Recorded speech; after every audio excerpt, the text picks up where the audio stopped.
فلسطین په مسلمانانو داسې ظلم نشو کولی خو کاش نن عمران خان په چیر کې دی او د فلسطین نه مسلمانانو څوک د تپوس نشته موږ د عمران خان ریایي د دې لپاره غواړو چې موږ هغه د اسلامي لیډر دی هغه د پلوتنیا اسلامي لیډر دی او د فلسطینو د اواز د هغې د اواز د پوچېدولو لپاره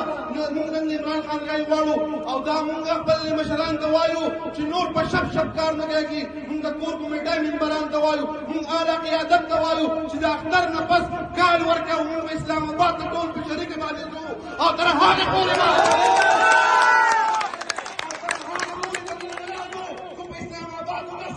بیا به هم د اډیاله جیل مخې ته رقیب 804 چې څومره رعایي نه کوي موږ هلته پراته یو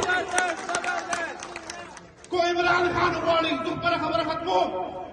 کو عمران خان وغواړي عمران خان سبا ته جیل نه رابار کېدی شي خو هغه به دی چا به د اسټبلشمنټ ته چې کاږېږي د هغو سره به خبره کوي زما ستا سترګې به ټکوي موږ نن هغه نه غواړي نن زموږ د قوم سترګې ټکول نه غواړي نو موږ د قوم له پکار ده زموږ د ولس له پکار ده زموږ د پښتنو له پکار ده چې موږ د عمران خان سره څنګ په څنګ ودرېږو او د اختر نه پس کمپین شروع کړو ډېره مهرباني زه خپل تقریر آغاز